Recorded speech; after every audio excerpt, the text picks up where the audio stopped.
di wax ni ñu ngi am mbégte bu baax a baax tey jii si li nga xam ni moo nu boole te dagale na nga xam ni tam lu am solo la am dayo bu baax a baax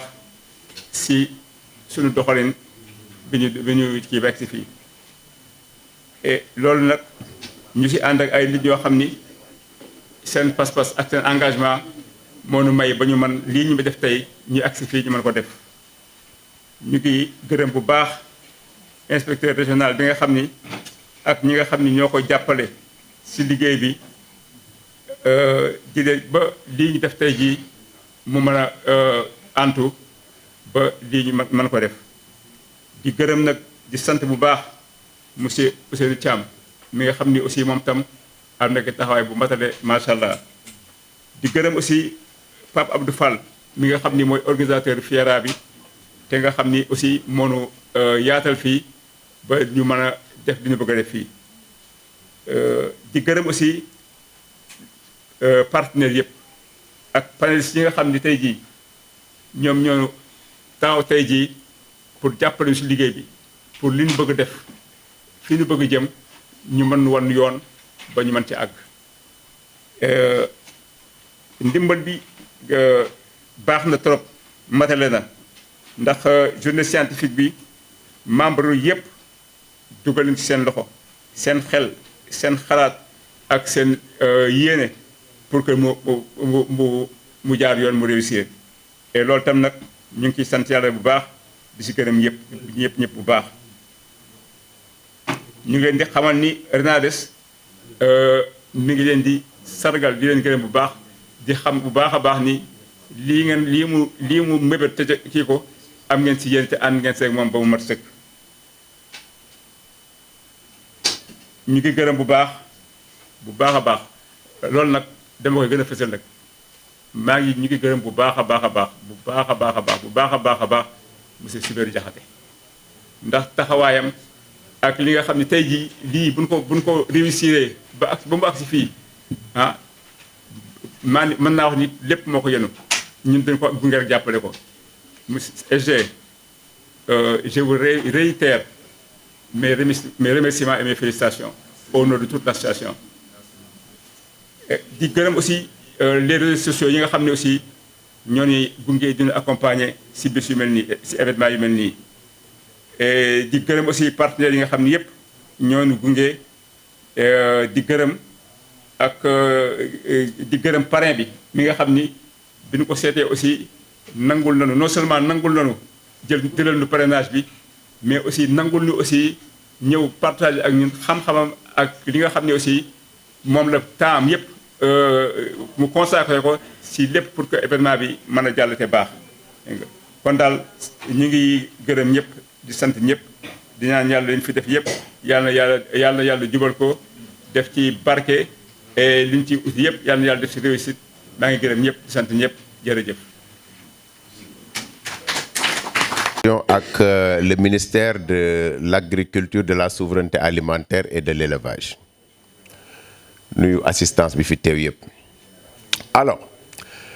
le thème qui nous réunit ici, intitulé un vol de bétail,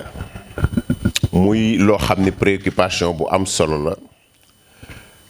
ñoom RENADES lëkkaloo ak FIARA ñu koy rafetlu lool parce que ku xam FIARA ñu ngi ko organisé depuis 1999 place de l'Obélisque la départ ñu di ci ànd baykat sàmmkat nappkat bay féete 25e édition de la FIARA. Barki démb suma yaram dafa daw parce que dama ànd ak ministre de l'environnement ñu ñëw ba ci benn standu élevage soxna si mu ni ministre bi première édition de la FIARA sama doom ji ma ci amoon mu ngi liggéey léegi kon loolu sant yàlla la teewul yaayam mu confirmer ñu ni mësta manqué at bu nekk mu ngi ci biir FIARA bi kon loolu ci sant yàlla la. Alors bu ñu ñëwee ci suñu diggante ak RENADES diggante bu sincère la diggante acteur de développement la parce que sotti ci ak def ci la parce que dañu gis ni yéen a ngi am loo leen liggéey lu am solo ci élevage kon dafay jaadu fi ñu jaar yépp toujours dañuy dem collaboration. Cette année nag ñu ni dañuy lëkkaloo ak RENADES mu organiser salon de l'élevage boo xam ni bu ëllëgee day doon jalon boo xam ni dana leen permettre ñoom ñu pick up di defaat yeneen i activité parce que loolu mooy développement. Cela veut dire si vous avez une bonne lecture, ça veut dire que le cadre de la FIARA est un cadre boo xam ni c'est disponible et open à toute autre organisation. loolu dañ leen koy seedeel kon buñ ñu ñëwee ñun ne dañu bëgg a lëkkaloog FIARA pour def seen salon macha allah président Djibi ak équipe am yépp ku lim juum ñu ngi leen di gërëm di leen sant ci initiative boobu. xam leen ni nag FIARA ne ménagera aucun effort pour la réussite de vos journées et de votre participation de telle enseigne qu'à la sortie de ces rencontres ça sera vraiment une belle collaboration ba foo leen toog di ngeen fàttaliku FIARA it fu mu toog mu fàttaliku. gërëm ñëpp sant ñëpp di leen ñaanal travaux yi ngeen di ubbi ngeen commencé ko ci bismillahi rahmani rahim yeggale ko ci alhamdulillahi rabbil alamin et je vous souhaite plein succès. Je vous remercie. asalaamaaleykum mbooloo mi ginnaaw bi mu leen nuyoo yéen ñëpp ku ci nekk turam ak santam ma ngeen may moo présenté wu man maa ngi tudd Libaas Ndoye, officier supérieur de gendarmerie à la retraite avec le grade de chef d'escadron après 41 ans et quelques mois de bons et loyaux services. Donc saf-saf ci force de l'ordre et de sécurité. benn ñaar itam dama créé woon benn association éleveur fële au niveau de Cambérène et environ muy tudd ADEC nekkoon président bi nekk actuel président d'honneur de cette même association bokk également ci les premiers membres de RENADES yore fa une commission bu ñu wax étude contrôle et sécurité. Et c'est dans ce cadre-là que je suis en train de vous parler justement du volet sécurité. Et qui dit sécurité en matière de bétail va penser au vol de bétail. Donc ce sera l'objet de mon intervention. Mais ma réflexion n'a pas porté seulement sur le rôle des forces de l'ordre dans le cadre de la lutte contre le vol de bétail. Elle s'est élargie à toute une stratégie, à tout un système qu'il faut mettre en place pour lutter efficacement contre ce fléau. Quand on aborde un chemin et que celui-ci n'aboutit pas, il faut avoir le courage de le lâcher et d'en aborder un autre. Et c'est comme ça.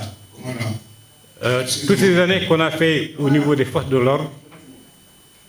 quand on dit que l'expérience est un vécu, doit servir de vécu, également d'expérience. Donc, je disais que j'intervenais justement dans le cadre de la lutte contre le vol de bétail, eu égard aux fonctions que j'occupe au niveau de RENADES, c'est-à-dire le président de la commission éthique, contrôle et sécurité. Qui dit sécurité en matière de vol de bétail, càccum jur bi te ci dafay jël place bu am solo. Donc loolu moo tax may jël kàddu fii ñu xalaat ci nag waaye suñu xalaat yemaluñu ko rek ci li nga xam ne lii moom mooy rôle des forces de défense et de sécurité. dañ ko yaatal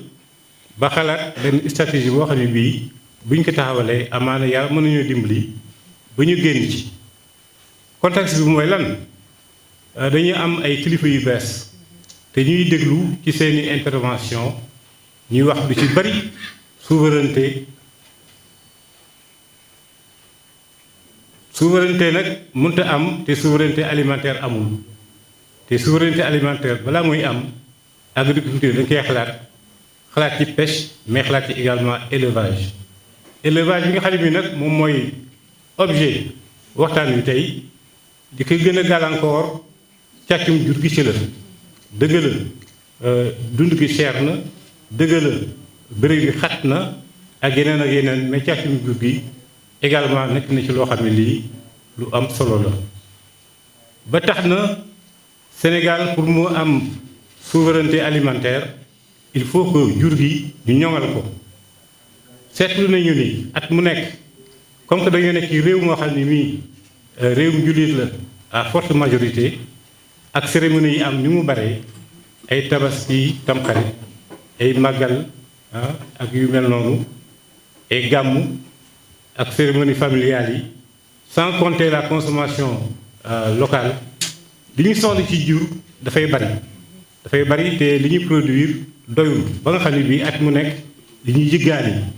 jiggaani lu bari bitim réew pour indi ko pour mën a mottali li nga xam ne moo ñu manqué pour mën a am assez de mouton de tabaski voilà donc xeex càccum jur gi daf ci am solo ñu xalaat ci nag nan pourtant ñun dey am nañu gendarmerie boo xam ne bii ak police boo xam ne bii xarañ nañu te seen xarañte wax fa dëgg yàlla reconnaître nañu ko au niveau national au niveau africain et même au niveau mondial. Malick Sène, mesdames, messieurs les panélistes, mesdames, messieurs les représentants des organisations professionnelles et communautaires, chers éleveurs, chercheurs, partenaires techniques et financiers, chers étudiants de l'histoire qui ont fait un déplacement, ils se sont déplacés en masse pour venir assister à ce panel. Mesdames, messieurs, donc c'est avec un honneur renouvelé que je m'adresse à vous aujourd'hui au nom de Monsieur le ministre de l'Agriculture, de la Souveraineté alimentaire et de l'Élevage, dans le cadre de ce panel de haut niveau consacré à deux enjeux cruciaux pour notre système pastoral. Il s'agit du vol de bétail qui menace directement la sécurité des acteurs ruraux et la caractérisation scientifique de la race ovine Ladoum, qui incarne à la fois la tradition, l'innovation et le potentiel économique de notre élevage. Donc, si je reviens sur le vol de bétail, donc c'est un fléau structurel aux impacts multiformes. Le vol de bétail n'est pas un phénomène anecdotique. C'est une gangrène économique et sociale aux conséquences dévastatrices. Les données sont claires et alarmantes. Chaque année, entre 22 000 et 30 000 têtes de bétail disparaissent, générant une perte estimée à plus de 2 milliards de francs CFA pour les éleveurs et les collectivités. Au-delà de la perte financière, ce phénomène engendre une insécurité permanente pour les éleveurs, une démobilisation des jeunes dans le secteur, une déstabilisation des chaînes de valeur pastorales et parfois même des tensions communautaires, parce que moi qui viens de Sédhiou, je peux vous dire que, surtout dans la zone frontalière avec la Guinée-Bissau, c'est vraiment un problème communautaire, lié à l'absence de dénonciation, surtout des auteurs souvent connus du fait de l'omerta sociale. Face à cette menace, l'État, à travers le ministère, a soutenu la mise en place de plus de 50 comités communaux de vigilance en partenariat avec l'Association nationale de lutte contre le vol de bétail. Par ailleurs, un dispositif législatif avec la pénalisation du vol de bétail est renforcé, criminalisant le vol de bétail avec des peines lourdes à l'appui. Mais au-delà de la répression, nous devons penser en termes de prévention, d'innovation et de résilience communautaire. C'est l'approche multisectorielle réunissant forces de défense, éleveurs, élus locaux, chercheurs, start-up est essentielle. Si je reviens à la race Ladoum, symbole de prestige, levier de souveraineté. Donc permettez-moi maintenant de dire quelques mots sur la race Ladoum, qui est bien plus qu'un animal d'ornement, fruit du croisement entre le Touabir et les races locales. Le Ladoum incarne la beauté, la robustesse et l'identité sénégalaise. Mais aujourd'hui encore, cette race n'est ni homologuée, ni scientifiquement caractérisée de manière complète. D'habitude, des fois, j'avais l'habitude de poser la question aux éleveurs de ladoum, c'est quoi un ladoum? Bien sûr, 100 éleveurs de ladoum, vous allez avoir 100 définitions différentes. Donc, pour vous dire que jusqu'à présent, nous avons du mal à caractériser cette race. Donc, nous devons collectivement œuvrer à l'établissement d'un référentiel zootechnique national comprenant des données morphologiques, biométriques et génétiques, la formalisation d'un programme de sélection visant à l'amélioration et la diffusion contrôlée de ladoum, parce qu'en ce moment, on parle de consanguinité. En tout cas, dans la majeure part des bergeries, il y a un problème de consanguinité qui se pose. La reconnaissance internationale de cette race, qui pourrait devenir un produit d'exportation de prêtise, d'ailleurs même qui a démarré, parce que la race ladoum est présente dans la sous-région. Donc, on sait qu'au Mali, en Mauritanie, en Guinée et dans d'autres pays, la race est présente. Donc, notons que le marché du ladoum, le marché du mouton de Tabaski aussi, représente à lui seul plus de 300 milliards de francs CFA par an. Et si l'on sait que le besoin, chaque année, en ce moment, cette année, le besoin est à 830 000 moutons, sont consommés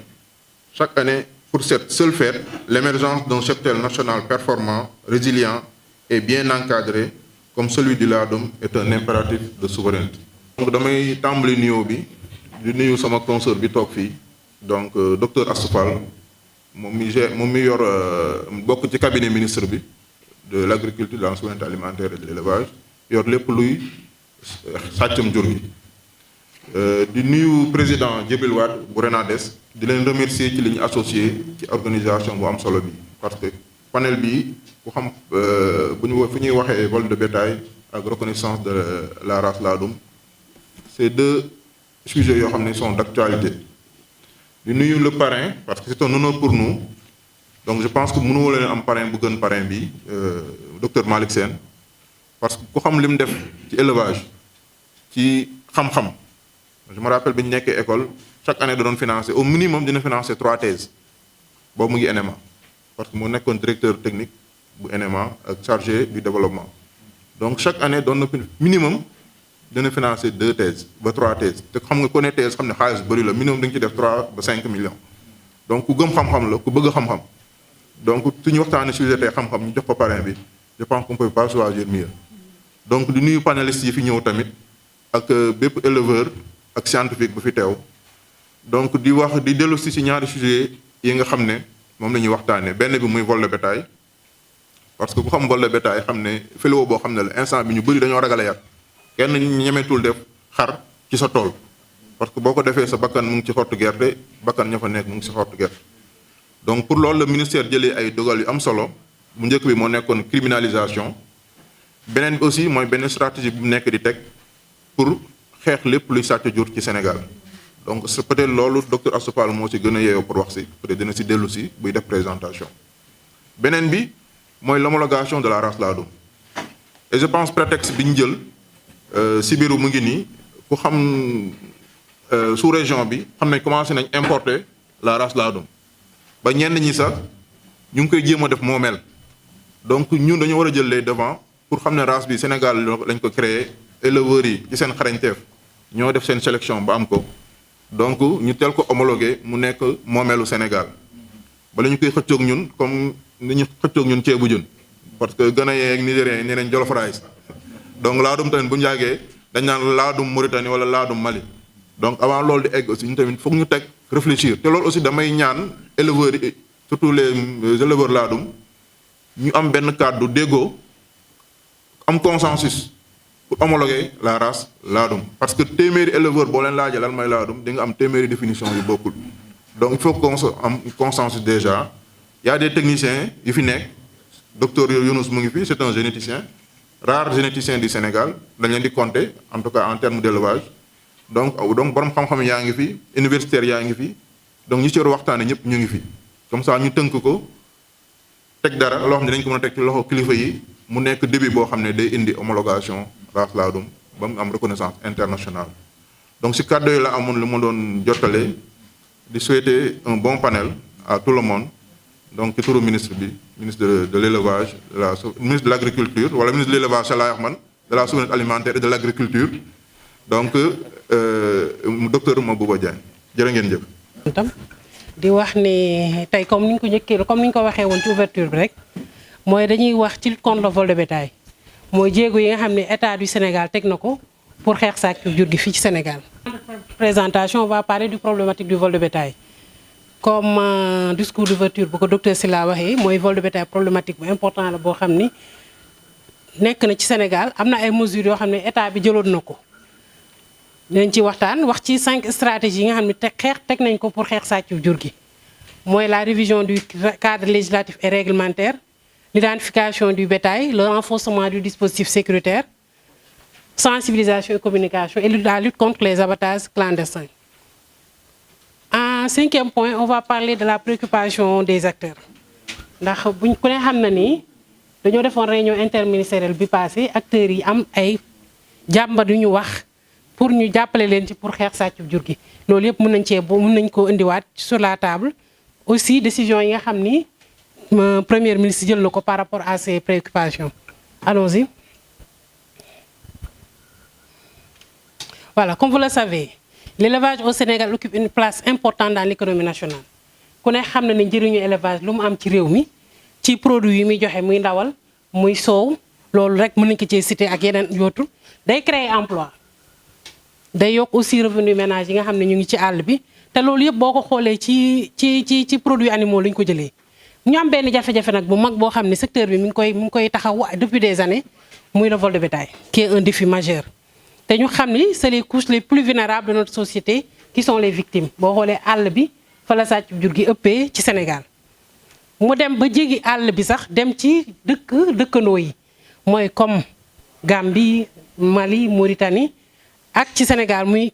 criminalité boo xam ne transfrontalière organisée dañuy ay armes à feu qui sont nga xam ne day yàq cohésion sociale bi ñu am indi nit ñi ay jafe-jafe alimentaires yi nga xam ne ñu ngi koy seetlu ci àll bi. te bu ñu xaymaa ci ni ñu koy ñàkk chaque année on perd plus de 2 milliards chaque année on dit même 5 milliards pour ne citer que les 2 milliards ça veut dire que on engendre des pertes économiques importantes liées au vol de bétail. Des mesures ont été prises par l'État comme le vote de la loi 2017-22 du 22 mai 2017 modifiant la loi du code pastoral qui criminalise le vol de bétail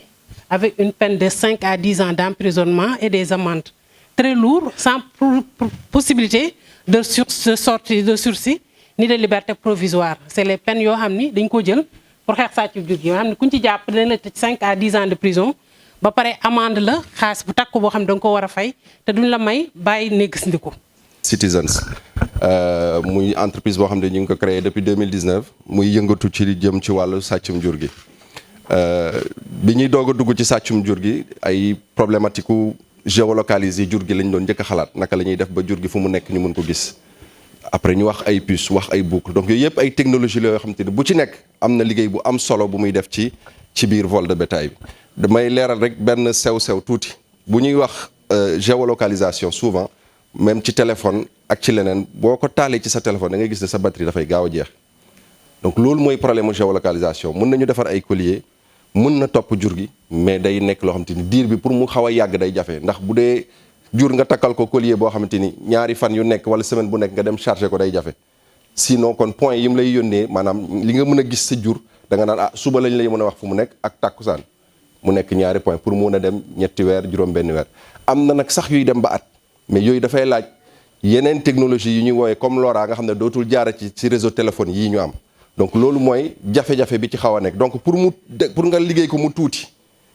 mu mun a rafet ci jur gi dafay xaw a jafe tuuti ñun am na luñ ci jot a liggéey wan ko suñu mbokk éleveur mais kooku ci wane daan la lii de dafa xaw a rëy dafa rëy te rëyaay boobu ñoom neexu leen ci liggéey bi donte nag am na njëriñ te day dox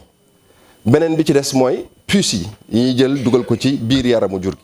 loolu mun na tax nga mun a identifier maanaam soo andi woon tey ñaari benn melo ñu niroo tolloo lépp boo ñëwee nga teg appareil bi ci wetu baatu kii nga teg ko ci ba ca des dina la di diw mi Mor Fall ko moom diw mi jur bi Pathé Sarr ko moom nga xam ne kon donc lu jur gi niroo day mel ni carte d'identité ci biir jur gi waaye foofu sew-sew bi ci nekk mooy bu la jur gi rëccee mu génne tabax bi jàdd bu ñu taxawee fii mënuñoo wax fu jur gi nekk donc mënuñoo may ñu mun ko géolocaliser mun nañu may nag ñu mun ko xàmmee identifier ko fu mu nekk yóbbu nañ ko ci abattoir sàngam mën nañ ko lire ñu ne ah jur gi dugg na abattoir sàngam dem na béréb sàngam dugg na béréb sàngam jaay nañ ko diw sàngam loolu yëpp day mel ni jur gi moo yore carte d'identité rek fu mu dem ne maa ngi nii waaye yow boo toogee fi nga toog pour nga xam fu mu nekk te ñoom newuñ la ne mi ngi béréb sàngam dugg na ci abattoir bi doo ko gis loolu mu nekk beneen précision ci loolu nag ci la ñu ñëwee ñun ci liggéey bi ñu def liggéey bi ñu def mooy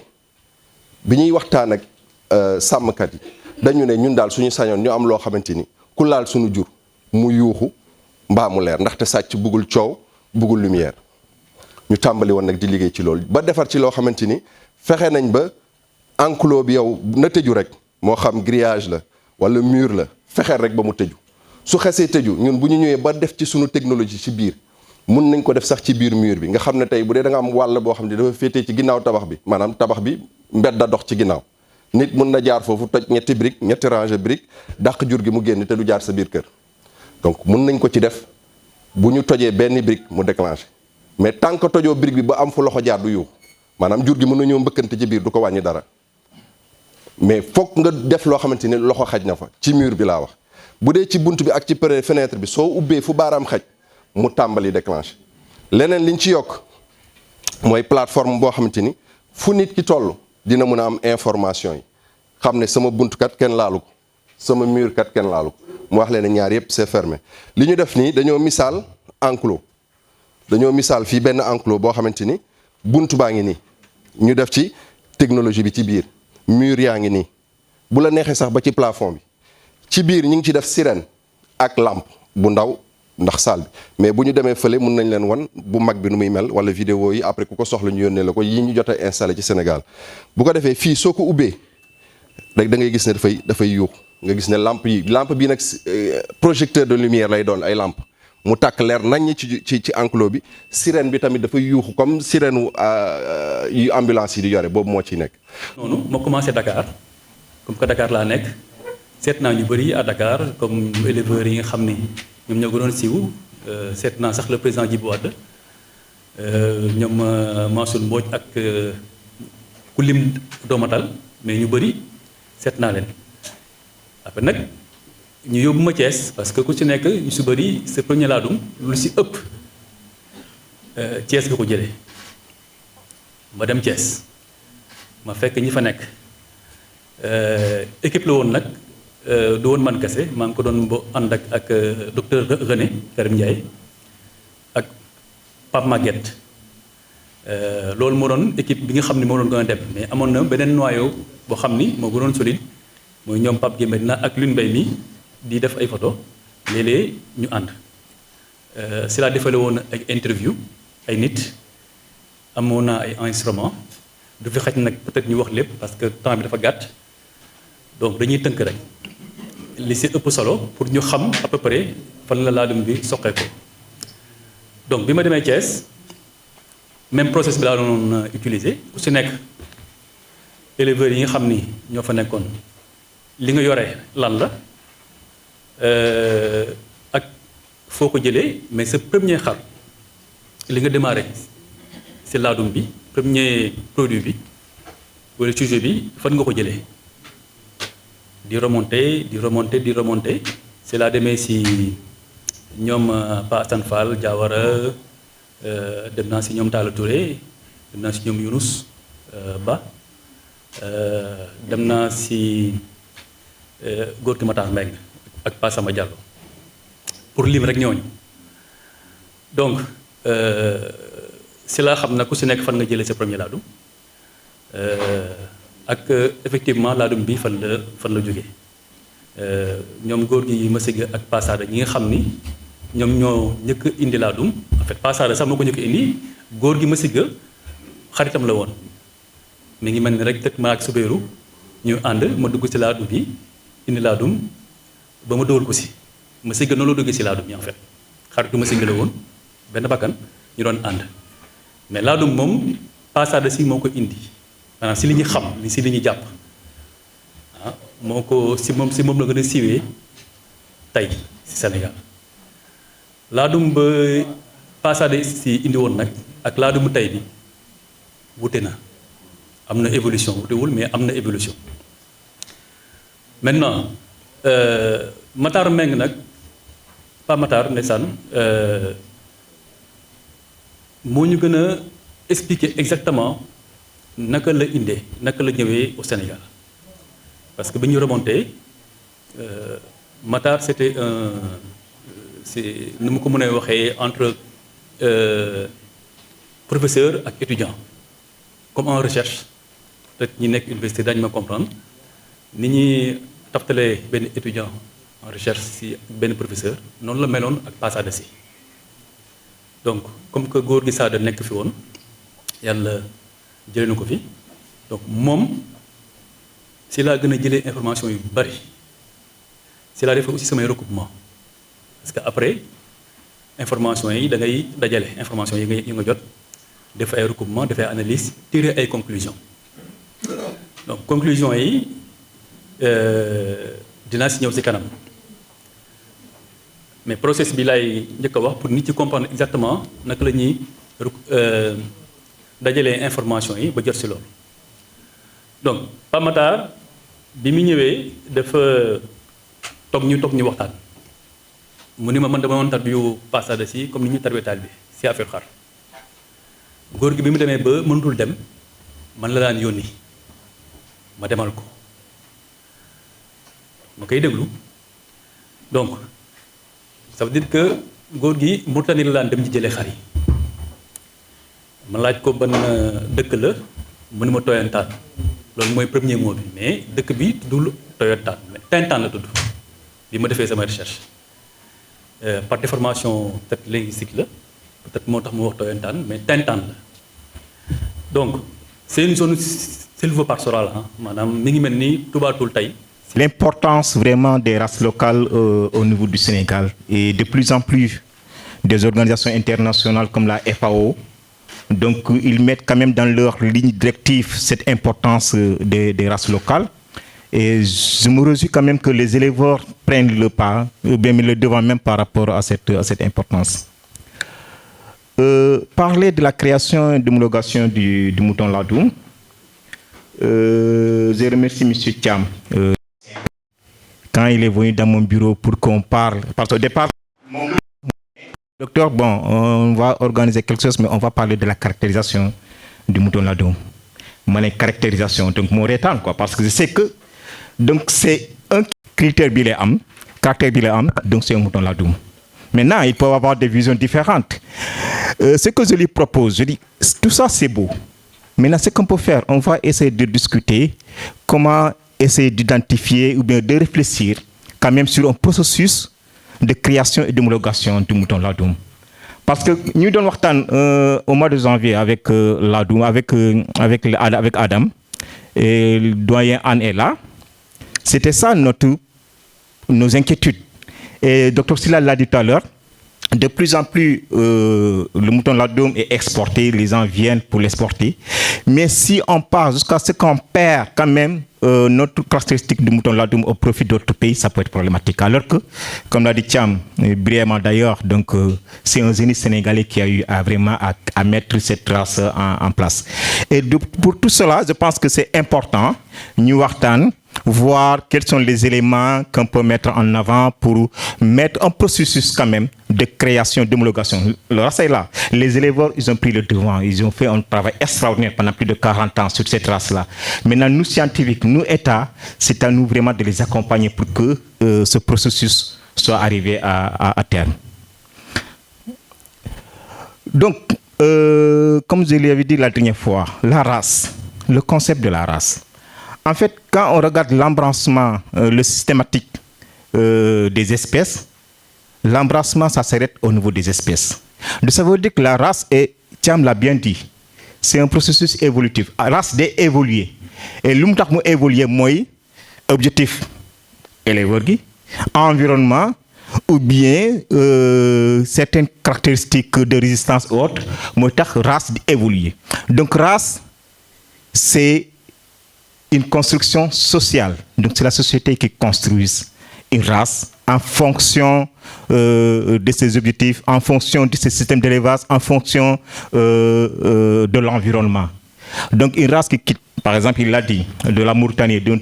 tribu Ledem, et qui vient au Sénégal, jusqu'à ce que les Sénégalais ont pu créer une race qui correspond, qui répond à leurs objectifs, qui répond à leur système d'élevage, qui répond à leur environnement. Donc, ça nous permet de dire que la race n'est pas quelque chose qui est figé, qui est fixé. Donc, c'est une race qui peut vraiment évoluer. Donc, c'est un résultat d'un projet humain. Et dans ce cas, donc, par exemple, le race Ladoum au Sénégal, on peut dire que ça répond à des systèmes d'élevage urbain. Maintenant, si nous disons par exemple Dialonké, qui est une race du sud au Sénégal, et je pense qu'il a bien dit, la race, on a 3 catégories, en tout cas au Sénégal, 3 catégories de races. On a,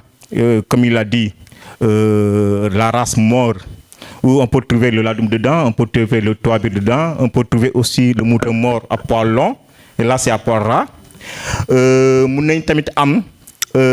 Les catégories peul-peul.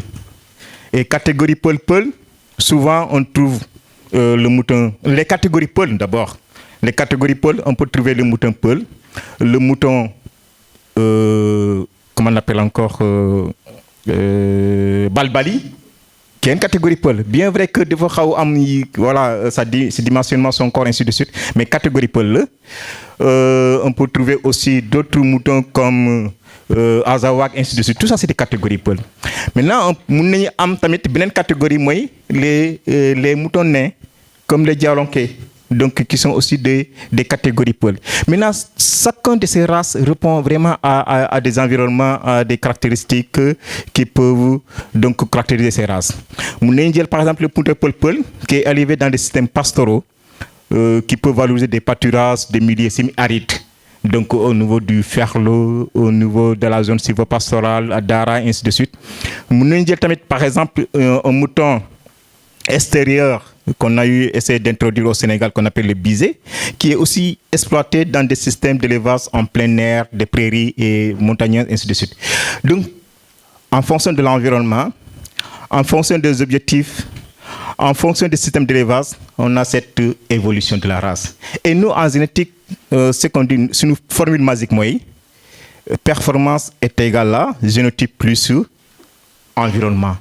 Donc la génotype, c'est ce qui est intérieur,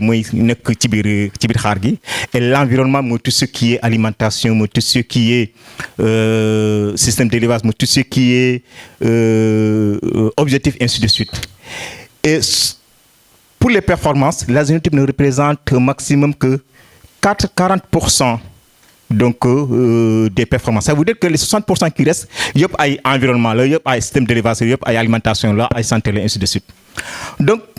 dans ce sens, un race locale, selon le code français, parce que nous, au Sénégal, jusqu'à présent, on n'a pas bien défini ce que ça veut dire une race, surtout une race locale, il faut qu'il y ait quand même un lien suffisant entre, par exemple, un territoire spécifique. Donc, soit 30% des effectifs sont situés dans un seul département, ou bien soit 110% dans les 3 départements limitrophes. Là, on peut parler de race locale, par exemple, race locale Dialonké, ou bien race locale Ladoum au niveau du Sénégal. Maintenant, la race aussi, c'est une identité. Identité moyenne, une identité territoriale. Et il l'a bien dit. Par exemple, si on prend le mouton Ladoum qui vient d'une tribu, donc c'est le nom du tribu qui a donné son nom au mouton Ladoum. Si on dit par exemple le zébu, au Sénégal, on a le zébu Gobra. Ceux de Mali, par exemple, on a le zébu Paul du Mali ou bien le zébu Paul du Massina. Mais nous avons des zébus, mais ils ont une différence quand même. Par exemple, si nous disons le zébu Paul Gobra au Sénégal, moi, c'est une robe, la robe du zébu Paul, c'est une robe qui est pratiquement blanche. Parce que tout simplement, pour les Paul du Sénégal, nous avons des robe blanche, ainsi de suite. Et pourtant, comme le Niger, il y a aussi un type de zébu qu'on appelle le zébu Mbororo, qui a une robe qui est un peu rouge ou bien rouge. Journée bi ak honneur bi ñu ma def pour vraiment ma nekk parrain wu journée bi. Je vous en remercie. Je suis d'autant plus content que de me faire fekk aussi samay naataango samay rak ak ñoo xam ne vraiment seen xel màcc na, des professeurs et qui montrent également en fait le rôle du vétérinaire dans en tout cas l'élevage au Sénégal. Donc encore une fois, merci pour votre en tout cas journée. C'est vraiment quelque chose de très, j'allais dire, quelque chose à renouveler sur différents thèmes pour améliorer un peu l'élevage au Sénégal. Mais par contre, je vais essayer de développer pour un peu proposer un schéma de contribution en fait de la race Ladoum sur l'autosuffisance en mouton de Tabaski. C'est un thème qui est très actuel, tombé avec nos nouvelles autorités, l'endogénisation de l'économie. Ils veulent véritablement les plus en fait nous faire produire. Et donc, de faire actuel et qui constitue également un défi pour les vétérinaires et tous les agents en tout cas qui sont dans ce sous-secteur-là. J'avais fait un voyage en Inde et je me suis rendu compte que, en fait, je suis passé sur plusieurs modèles. J'ai accepté de prendre certains modèles occidentaux. Alors, je vais faire un modèle qui en fait, nous concerner en fait, notre élevage. Je l'ai vu sur le poulet de chair, mais véritablement, en fait, sur les moutons. Tabaski dafa nek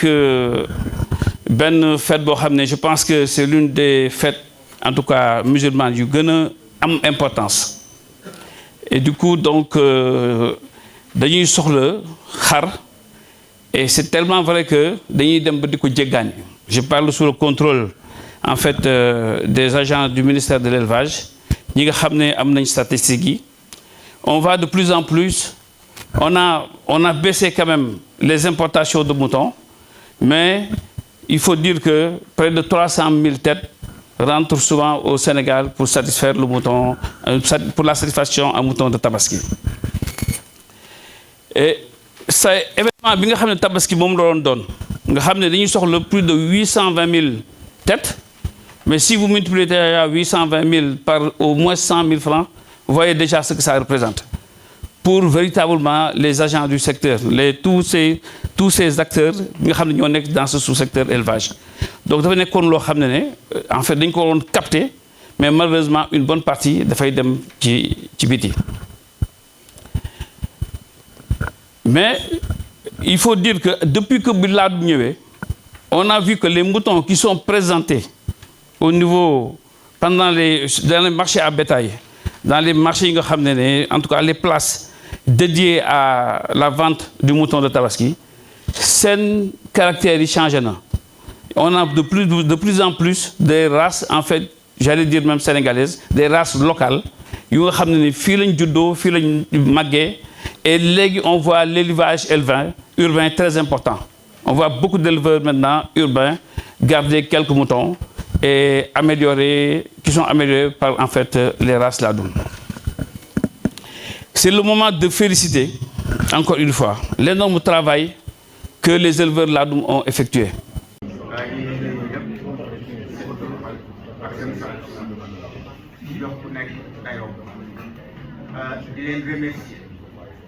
Parce que les emplois du temps sont chargés. Violence pour assister à cette grande manifestation. Encore une fois, merci. Li ñu wax nag mooy li duuf yëpp xajul ci nag li duuf ci nag xajul ci cin bi. Donc waxtaan wi am na solo maanaam ñaari thèmes yi ñu ko soulevé c'est des thèmes d'actualité. Te am naa yaakaar ni xëy na ñu indi si des réponses immédiates dana xaw doy waar. Ma am sama manifestation invité la nga ñëw rek. Donc, au nom du bureau exécutif du RENAES, au nom du président, c'est-à-dire la personne morale du Biwad, nous les Merci. Et tant qu'il est fini, il y a le cas. Il y a le maïs, qui tant qu'il y a un salam de l'effet. Donc, il est remercié. Mais il n'y a pas de famille de l'Ivoire. Nous sommes lits, nous sommes bien. sant yi am na lu ñu leen dencal ci te bëgg nañu ñu bare ah bu nekk mën si jëfandiku parce que li ñuy bañ rek mooy ah ngeen ñëbi di wax ni foofu doy na waar daal waaw maanaam ngeen di sant Thiam ñoo ko jël waaw di leen remercier nag bu baax a baax a baax a baax remercier aussi fàtte naa ko les panélistes parce que M. Camara s'est déplacé de l'université de Saint-Louis pour venir passer avec nous cette journée. Donc, je les remercie ñëpp docteur Fall, donc sans oublier personne. Parce que wolof Njaay dafay wax ku lim da ngay juum man damay wax ku lim da ngay fàtte. Donc, di maase leen doon di daal di remercier tout le monde au nom du RNAS. Collaboration ak yéen di nuyu le représentant de Abdoulaye mooy Khadim Thiam ancien secrétaire général di nuyu professeur Camara xam naa yow mi ngi parce que mi ngi c'est la première fois déggante di nuyu aussi le chef service régional de Dakar docteur Moussa xam nga vraiment moom ñu ngi liggéey am solo donc li ma fi dégg vraiment donc man dafa complété mu doon bu baax moo tax ma bëggoon a bàyyi sama parole seulement aussi vol du bétail pour naa complété que ni vol du bétail bëggoon naa ni liñ ci wax mais criminalisation bi ñu defoon bu ñu ko appliqué je pense que mooy problème mag ndax sàcc boo xam ne dañ koy jàpp dañuy bokk di wax de 5 ans bu amee 3 mois mu génnaat ak équipe am continuer di sàccat 5 ans yi dañ fi jàpp 3 fois aussi je pense que solution mooy bu ñu ko jàppoon dañ ko 5 ans moo ko équipe am 5 ans yooyu au moins éleveurs yi kenn du la sàcc gis ñooñu kon je pense que li nga xam ne war nañ ko assemblée ni crime la léegi nekkul délit ku ñu jàpp dañu war di 5 ans li ñu koy appliqué mu bariwul bu dee ci kaw nga def sax nga gis ñoo xam day sàcc bu ñu la sàccee da ngay dem ci ko xam moom nga gis salaamaaleykum dañu maa sàcc mun la fay ma nangam boo ko fayee mu wax la fa yëfee nekk loolu je pense que loolu il faut que pouvoir public yi man di appliquer loolu li des nag je pense que professeur Camara wax na ci affaire caractérisation ay services wax na ci mbirum loolu je pense que c'est complet am na si may wax donc daal maa ngi yem foofu di wane ne également mbirum homologation man c'est la première fois man may assisté débat mel ni man yàlla def na si milieu bi laa nekk je suis docteur vétérinaire donc am na 27 ans aussi yoo xam ne d'expérience c'est la première fois ma toog laa koy dégg ci réseaux sociaux yi waaye mosuñu ma convié ci benn réunion bu ñu wax ci loolu je pense que am nañ solution wax lu bëree bëri je pense que bu ñu doon fii quelques mois da nga xam ne am nañ xam-xam danañ ci dugg baax ak doole incha allah jërëjëf. damay remercier les organisateurs d'abord muy RNAS ak FIARA ñu am xalaat bi dire que vraiment li ñu ci waxtaanee xëjul ci benn fan xëjul sa ci weer parce que boo jëlee ministère vol de bétail je pense que attaques yi ñu ciy wax ba léegi ñu ngi ciy wax ça veut dire que c'est juste des réflexions qu'on a lancées et déjà bu docteur Niang wax na ko c'est la première fois ñu wax homologation par exemple la race Ladoum et je pense que c'est un impératif il faut que ñu jëm vers l'homologation de la race ak la reconnaissance internationale de la race comme ni ñu ko defee ak yeneen produits yoo xam ne suñu produit la sinon nañ ko ñàkk ëllëg beneen bi tamit il faut qu'on protège comment dire la génétique donc tey jii nii peut-être Dakar ñu bëri xam nañ lii laa ko mais boo demee ci éleveurs yu bees yi surtout la race souvent ils ont des problèmes pour avoir la bonne génétique dañ naan la ci sëtu diw la sëtu diw la donc boo demee ci yàqatu fas yi ñoom dañoo régler ce problème depuis des centaines d'années day am pédigré xam boo gis am na pédigré boo xam ne association bi moo koy homologué boo nee ci sëtu diw la il faut que par exemple ñu am ngeen fédération déjà nga ne ce qui se je ne sais pas Nations Unies la il faut que nga joxe ay preuves yu wane ne sëtoom la comme que parce que race a été homologué donc il faut que vous allez vers ça nga xam ne képp koo xam ne dañu sëtu diw la wala sëtu benn race ba moom homologation boo xam ne après ministère mën na jox agrément parce que boo demee ci fas yi étalon bu indi day am agrément boo ñëwee indi pédigré da ngay defal agrément pour wane ne bii pur sang anglais la wala bii pur sang arabe la wala demi sang la donc je pense que Guelwaar yi fi xam nga baax li may wax donc il faut que là aussi on part vers ça donc pour vol de bétail aussi je pense que joxe na fi ay recommandations yu am solo mais ministère aussi mu ngi ciy def liggéey bu am solo parce que y a une stratégie quand même de lutte contre le vol de bétail kilifa yi jox nañ ko gëstu bu am dayoo parce que récemment ba ñuy def conseil interministériel tabaski bi je pense que président de la république premier ministre dañu joxe instruction ñu ne foog ñu boole ci vol de bétail donc ci point yi waxtaan ci tabaski bi vol de bétail ci la bokkoon et le premier ministre a donné des instructions claires à toute l'administration pour ñu taxaw si te boo leen xoolee fan yii ñu génn sax il y a beaucoup de mouvements ay yëngu-yëngu yu sam bëri ci vol de bétail donc nit ñaa ngi commencé def liggéey bu am solo di remercier ñëpp di leen ñaanal ngeen dellu si jàmm donc le déclare trop le panel d'aujourd'hui et de remercier aussi vraiment la présence du professeur Fall qui a fait un travail extraordinaire depuis des dizaines d'années mu ngi encadré étudiants yi je pense que yu bëri nekk saal jaar nañ ci loxoom am na liggéey bu am solo muy def ba léegi aussi même sur la ci parrain bi même sur la docteur Younous docteur Niang moom je pense que ñëpp yéen a ma gën a xam donc ñun ñëpp ñoo ngi leen di sant leen gërëm ak ñëpp ñi nga xam ne jàpp nañ si liggéey bi di beral mention spéciale sama équipe aussi donc vraiment def nañ liggéey bu am solo donc ñun ñëpp ñoo ngi leen di remercier ak jërëjëf